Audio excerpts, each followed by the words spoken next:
What's up, guys? Welcome back to Absolutely Marvel and DC. I'm Hassan, that is Dan, and we're going to talk about Young Justice Phantoms Season 5, Episode 18? 19? Season 4, because we always talk about how we want a Season 5. Right. I'm dreaming, guys. I'm in the dream world right now. It's because I talk about Season 5 more to on Twitter to bring back Season 5. So than I ever talk about 4. So, was it 18 or 19? I think it was 18. I think it's 18. Okay. So, this episode, a smash hit. I think everyone can agree. Twitter exploded in the way Twitter can only explode when Young Justice is on. So, not explode. We're not trending, but all the comic book people are talking about it. Right. We had the revival of Green Lantern, the animated series, in the middle of a Young Justice episode through the character of Razor. Still voiced by Jason Spezak, who he's on this show so much already, but god damn it, as Razor, does he know how to work a mic? Yes. He's one of those ones that the more, now that you have mentioned how many different people he is, I start recognizing when he shows up. I'm like, oh my God, he's more people? Mm-hmm. Come on, how many do you do, man? The range on this guy. Truly. And him as Forager and then immediately Razor after is awesome because I honestly think if you didn't know it was Jason, you could not tell that it's the same voice. It's so incredibly done. But yeah, we're doing a Green Lantern, the animated series episode mixed in. We still have the same drama from last episode of Raquel kind of being a little bit prejudiced and not understanding. And we circle back to the storyline about Amistad getting into school. His dad is so excited because he got an aide that's going to follow him around, a shadow, which is a really common, normal thing in really good public school systems that you can get someone to assist you through classes because it is more difficult as a person with ASD and being atypical. And Raquel just isn't ready to face the fact. She's worried about the optics, which that is a really big prominent thing in our country, in our society of the older generation is far more worried about what things look like. The younger generation is, I don't care if I tell people I'm in therapy, I need a therapist, I need to get better. The old generation is, shh, don't talk about that in public. Right. That. So Raquel showing her olderness, her boomer sensibilities here for a moment. And then we have our friend from the Forever people come back. I don't remember what his name is, but we haven't seen him in forever. I love him. But they see each other, and he has a lot of history with the team and Superboy. And immediately Raquel's like, I'm glad it's you instead of the Dog of War. And he was immediately like, then you do not understand Orion. He's a good guy. And I love it. I love that we're not no one is shying away from the fact that Raquel's wrong.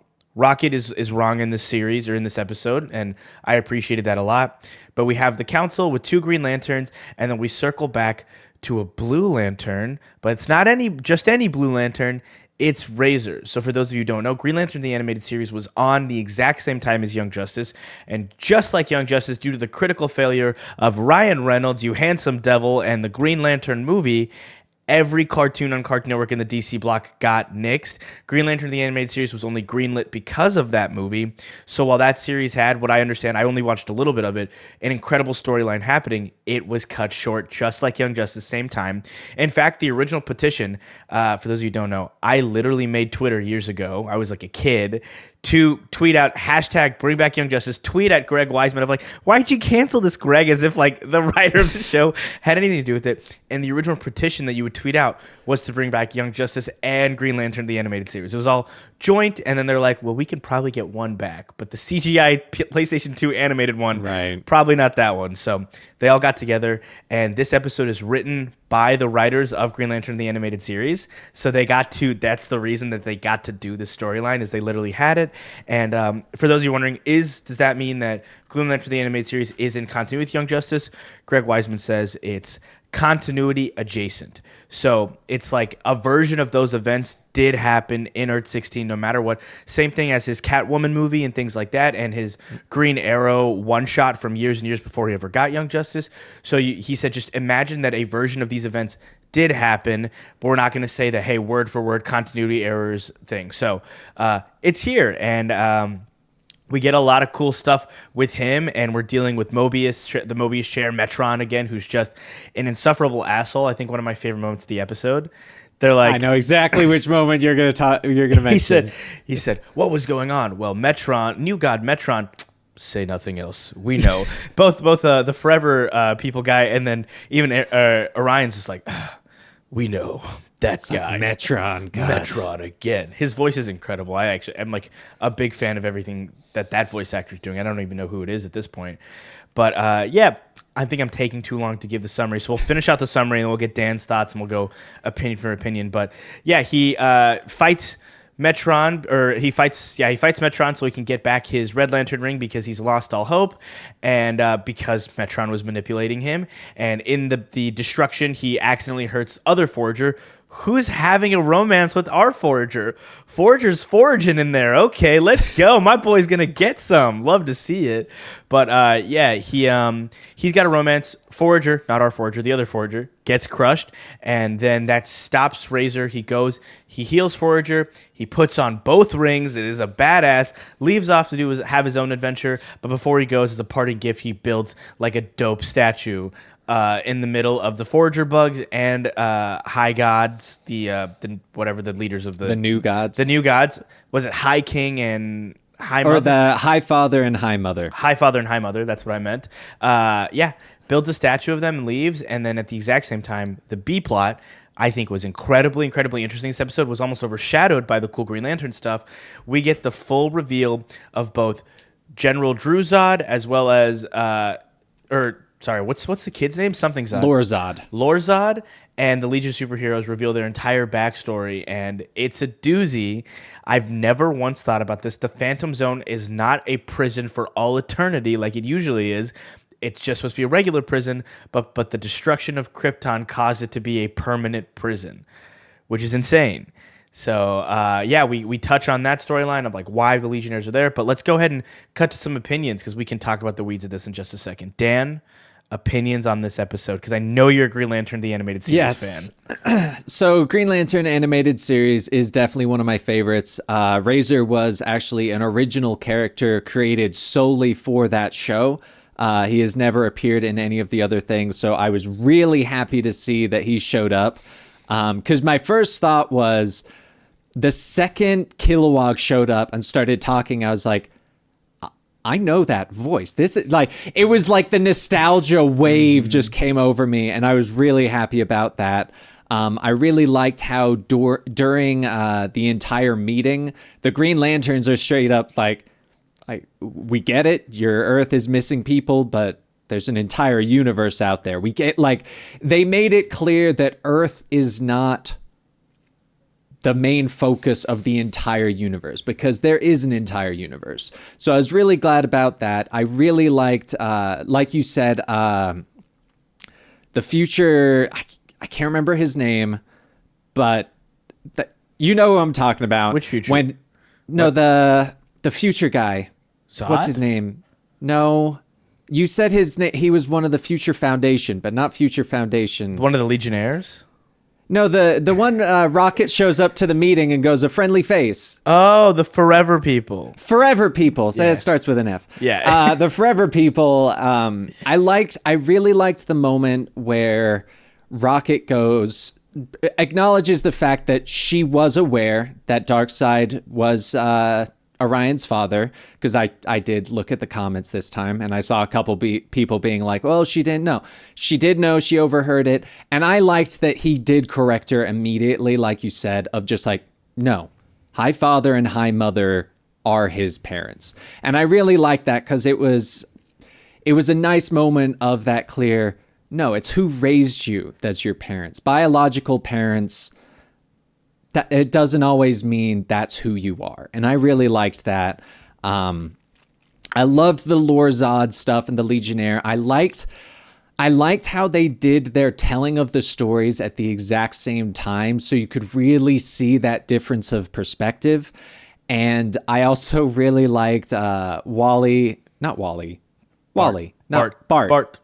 I am so bad at names apparently today. This episode, I'll give it to you, he looks really, really similar to Wally. They went out of their way to make them look a lot closer to each other. Okay, I'm glad okay.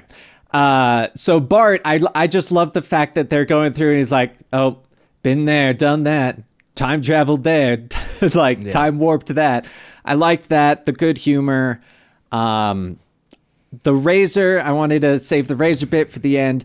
I loved the Razor stuff. I really liked the entire arc with that character in the Green Lantern series. I think it's fantastic that they gave him a Blue Lantern ring. I liked that they really started to show that anger and rage that he had at the start of the Green Lantern animated series, but then also show that hope that he gained throughout the Lantern series. And during the whole thing, I was like, are they going to give him both? Are they going to do that? And they did. And I was just like, yes, I was so happy. And then I was so bummed when he left. I was like, my first thought was, oh my gosh, we're getting him on the show. Right. We're getting him on the show. And then he left. And I'm like, son of a. Yeah. But I really liked that. And I really like, I was saying this to Benny earlier. This show, because we were talking about Young Justice as a whole, and this entire season has almost been just a big therapy season because they have touched on so many different mental health situations, grief, like stigma, what you think of how other people perceive you versus what you actually need, like what you were saying earlier. And overall, I just really liked the episode. The only downside was Razor left. Yeah. But what did you think? Now that I have gotten my long spiel out there and messed up many different names throughout the whole thing. You did fine. I was like future person, forever people is I get it. It starts with an F. I get that. The show is perfect. This show has always been this. It always will be this. And people at HBO Max not renewing it, you guys have to just pay attention. Like, if you want to do something incredible with the DC Universe, start with this project, because this project is helmed by people who have so much passion for these characters. I mean, the idea of them, they got their revival. So in the middle of their revival, they throw out the revival of another show that had a cult fan base that was obsessed with it, that was only canceled because of things like toy sales and stuff like that. Young Justice has shown clearly that comic books and superheroes are not just for kids. Obviously, we have stuff for kids, and that's incredible, and we love that, and it's inclusive, and it's something that, like, I grew up with my Sam Raimi Spider-Man, and I want kids to have their version of it. But as an adult, I still think it's great. I still think it's a viable piece of entertainment and media, and Young Justice shows that, because a kid's not going to understand why Garfield Logan, Beast Boy, is doing drugs. But as an adult, I can get why he's suffering through the grief and the loss of his mother, his adoptive mother, and then his brother. Just beat for beat for beat. And the rest of the Doom Patrol family, too. So you can see that. And this show is just, like, hitting it. It's such heavy topics, but it's like, have you ever once thought of a superhero with an autistic son? No. Have you ever once thought of a superhero dealing with suicidal thoughts after losing his team? No. And this show, without having to be some overly serious, Invincible style gratuitous gore fest, right, can touch these topics in a way I don't think anything has. And I that's why I've been such a fan of Young Justice since I was a kid. Young Justice made me a fan of comics because I think it is the only thing with a sprawling narrative that is similar to an actual comic book, in my opinion. It's a lot less like Justice League the animated series and Batman the animated series were beautiful in their own right, and they have their own things, but they were these self-contained TV stories, which was great, and I loved them. But Young Justice taps into something very different. This whole universe is always expanding. It's always growing. We have 3 Green Lanterns on Earth now. We don't even know, or I think 4. We don't even know who the 4th Lantern is right now. We know we have Guy. We know we have John Stewart. I loved the comment of the Green Lantern where they're like, yeah, why does Earth have so many? It's like, well, the situation's over there. We've got more qualified people. And I just like the little reference there. It's so good because people ask that all the time. I feel like I saw like a whole video on that the other day on TikTok or something. Like, why are there so many Green Lanterns on Earth? It's great. I mean, we have such a sprawling universe. And then, like, there's little textures. Jay Garrick is 102 at the end of the episode. And it's like, at 102 or at 101 years old, he joined the Justice League. Which is incredible because we're right. He's a speedster. He will live a much longer life. Even though he is old, he's probably still just as powerful or just as, like capable as a 30-year-old person now. And he's 100. that's something that you don't think of because the TV shows, right? Like The Flash will probably make Jay Garrick 35, and it won't make any sense because Grant Gustin and Barry Allen is 32, and it's like, well, in those 3 years, Barry, well, shut up, man. You're dumb, and your writers are stupid. Eric Wallace, get a better job. You suck at writing the show, and I'm going to say it openly now. You're a terrible showrunner. You think you're making a cartoon, at least make it funny. Good God. But this show is perfect. I think this show makes me angry at everything else because of how good it is. And the fact that we're not going to get a season 5, which like I'm not going to be a downer and say that, oh man, you can't do anything about it. But at this point, they would have renewed it right at the start of the back half of the season if they were intending to. Or maybe it's going to be a really late announcement. But Greg Weisman has tweeted every single day since season 4 started that he doesn't know and that he has no power and that he's not involved in those conversations and he doesn't even think those conversations are happening. But this show, this little moment, I think we have just a couple more episodes left of this season. It's perfection, and we should just like live in this moment because I remember being a kid watching the end of season 2, expecting a season 3, and it took 10 years for me to get that. So, grit your teeth, make TikToks about it, tweet at them. They have their own heroes page for HBO Max now because I think this show deserves a renewal. It's so perfect. And not just renewal. I think that they've shown that they're more than capable of it. It deserves spinoffs. I think here's what the spinoff should be at this point. Young Justice stays the same. It evolves into more of a Teen Titans show, and we call it what it is. We call it Titans. We can, if we want to do the Outsiders, we spin them off into their own show, Titans. But I think it could be fine just keeping them all young heroes. Young Justice, Green Lantern, the animated series comes back, but in the Young Justice universe with Young Justice animation style, with Greg Weisman, Brandon Vietti, and the writers from that show working together on that, and we get a Justice League show. That's all I want. 3 shows.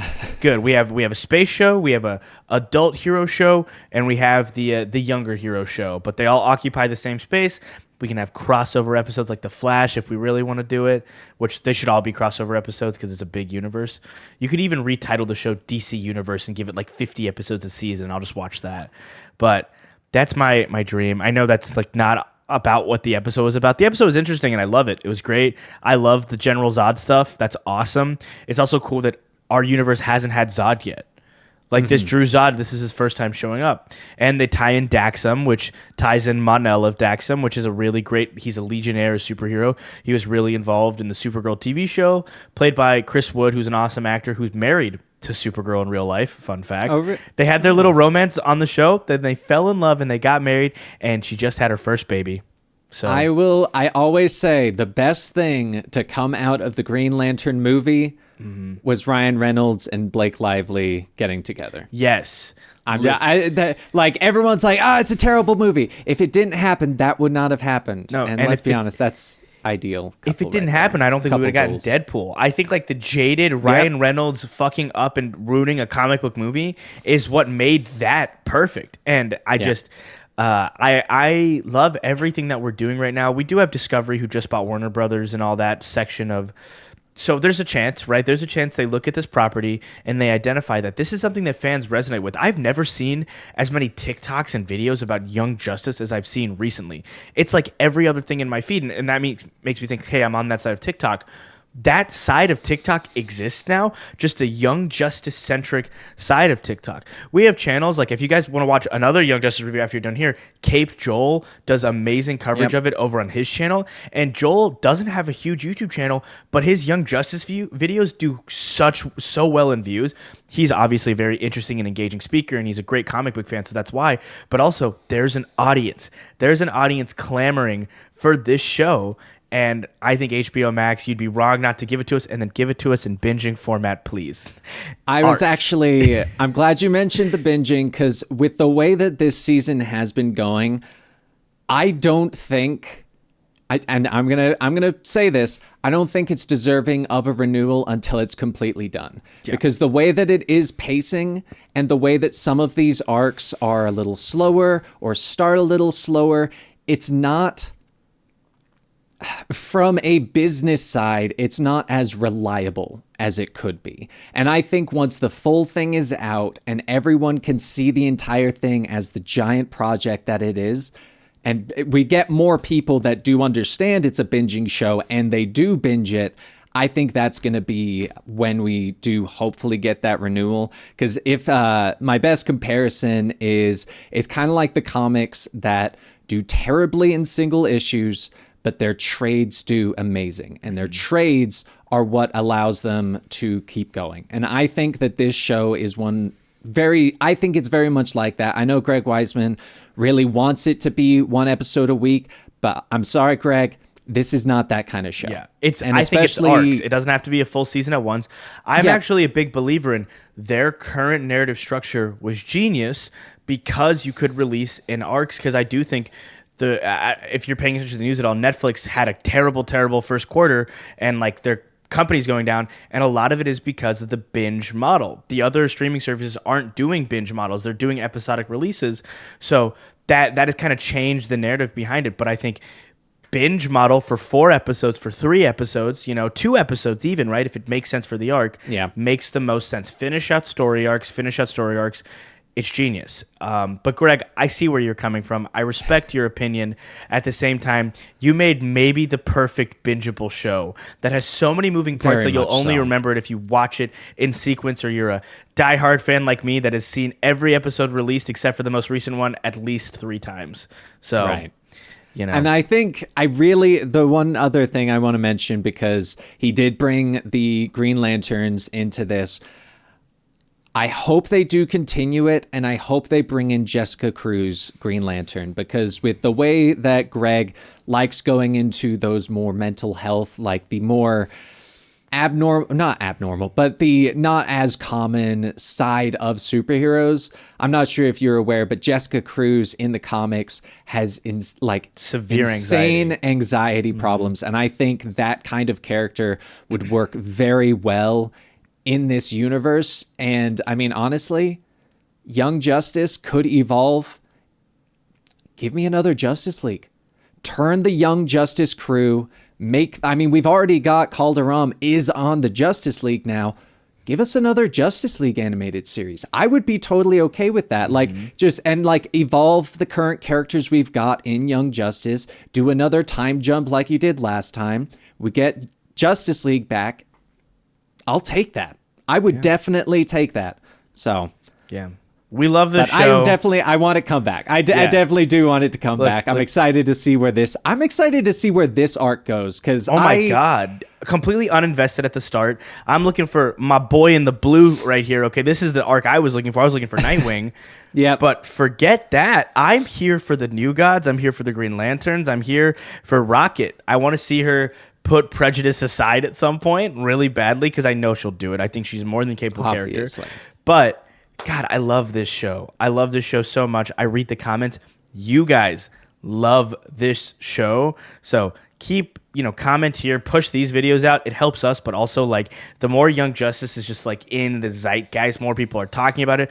Videos are getting more popular. The more it matters to stupid companies who are penny pinching assholes. They have multi-billion dollars, but don't worry, they're not going to spend a couple million on a show that literally is adored by hundreds of thousands, if not millions of people already. So tweet at HBO, tweet at people, comment. I read the comments. Dan, for his own mental health, only reads it sometimes.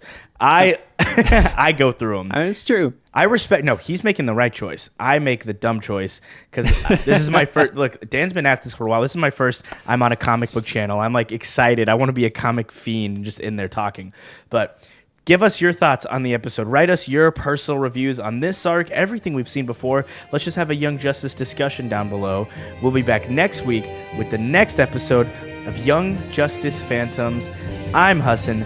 That's Dan. And we're absolutely Marvel and DC. We'll see you next week.